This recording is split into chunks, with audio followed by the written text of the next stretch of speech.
Shouldn't tell your customers where you hide things like this, John.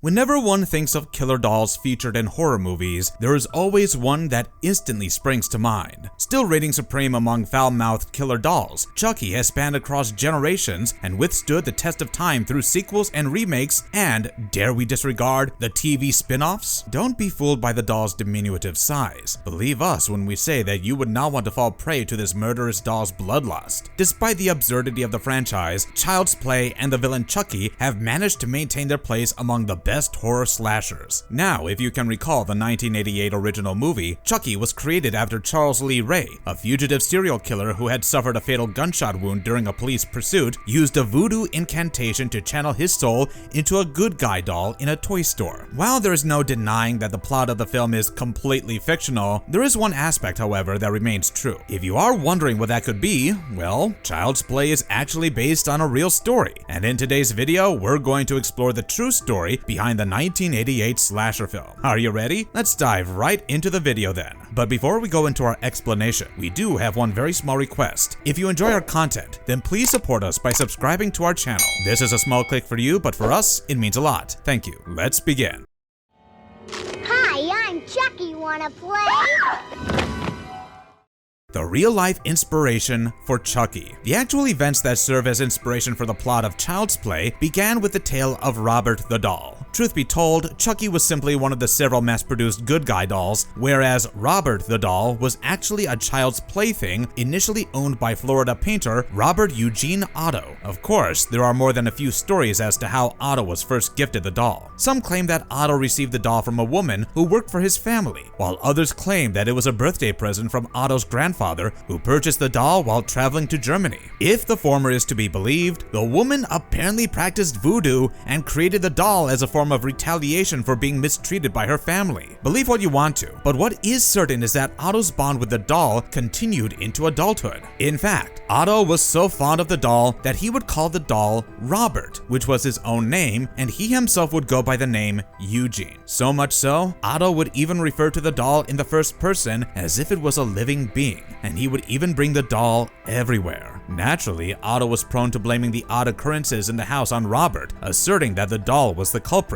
We are talking about rearranged furniture, mutilated toys, and adding to this, strange noises as well. Otto's parents had also stated that they would more than often hear Otto and Robert conversing with each other when Otto was alone with his doll in his room. That being said, there are plenty of other reports that have claimed that the doll was able to freely move and express itself as if it was truly alive. Yes, there have also been reports that suggested that the doll could even blink its eyes and run around while letting out a wicked laugh. Anyway, moving on with the story, Otto moved away as an adult, leaving his doll behind, and also got married. He inherited his parents' house after they died, and this allowed him to rekindle his unhealthy relationship with Robert. Of course, Otto's unusual behavior towards the doll greatly displeased his wife, and she wanted it gone for obvious reasons. This might come as a shock to many, but the doll was actually given its own room by Otto. No wonder Otto's wife was quite persistent about Robert having a mind of its own, even moving about the house and causing disturbances. Despite Otto's wife wanting Robert out of their lives, Otto was not ready to do so, and instead, he had his doll locked away in the attic. As spookily interesting as things might sound, Robert regularly escaped from the attic, and people walking by the streets would often state that not only would they find the doll sitting in the windowsill of the room that Otto had set aside for it, but that the doll would also mock the passerby. No matter how many times Otto attempted to return his doll back in the attic, Robert would continue to appear in different places all throughout the house. Safe to admit that Otto's love for the doll was undeniable, and it carried on until he died in 1974. Post Otto's death, the house was sold to a woman named Myrtle Reuter, who, in turn, led to Reuter acquiring the doll. Visitors often heard footsteps and strange giggling noises in the attic. There were some who even alleged that Robert's facial expression changed whenever anyone said anything bad about Otto in his presence. Reuter has also stated that Robert would move around the house on its own, and it was after 20 years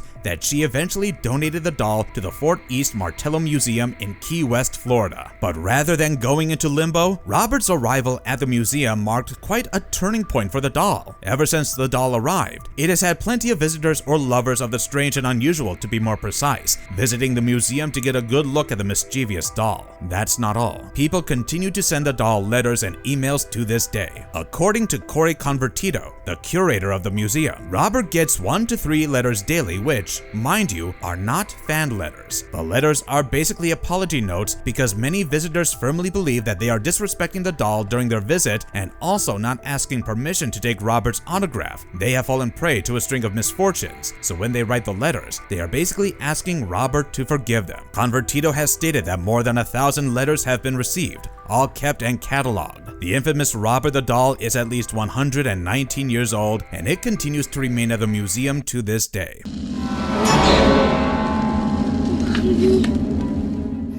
Real-life parallels. If you recall the first Child's Play film, you will find traces of Robert the doll sprinkled all throughout the film. While there is no denying that there are plenty of sequences that draw real-life parallels, we'd like to stress a few scenes in the movie. For instance, Chucky came as a gift to a little boy who sees the doll as his best friend. Little Andy is almost as obsessed as Otto and is even seen having whispered conversations with his doll. Andy, just like Robert, is oblivious to the fact that his good guy doll has been possessed by a serial killer who transferred his soul into the doll via voodoo magic. Come to think of it, everything is kind of falling into place, minus the serial killer aspect, of course. Next, Chucky running through the halls and leaving his footprints behind in powder. These are examples of a living doll causing mischief, something Robert the doll was notoriously famous for. Now, Chucky may have taken his mischievousness to murderous extremes, but Robert isn't too far behind either. Robert the doll literally has people penning down to its sorry letters, begging for forgiveness. Having said that, there is no confirmable account of the doll going so far as to commit murder, but that has never stopped fans from conjecturing that the true story of Robert the doll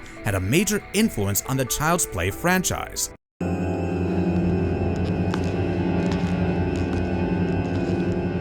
Screenwriter Don Mancini's vision. It was a 2019 interview where Mancini revealed that his original plan was to write a dark parody about the impact of marketing on children. Of course, Mancini was majorly influenced by the Cabbage Patch Kids in the 80s, and more so because his father worked in the marketing and advertising field, thereby having the inside scoop on how the campaigns really worked. So, while the killer doll premise wasn't exactly very novel, Mancini, a huge horror enthusiast himself, knew all about it. He had even cited the Twilight Zone episode Living Doll as one of the influences, and there's no denying that Mancini simply wanted to go beyond what had been done at the time, with Mancini further realizing that the killer doll trope had not been done as a full-length film in the age of animatronics. The seed for Child's Play was planted. Shouldn't tell your customers where you hide things like this, John.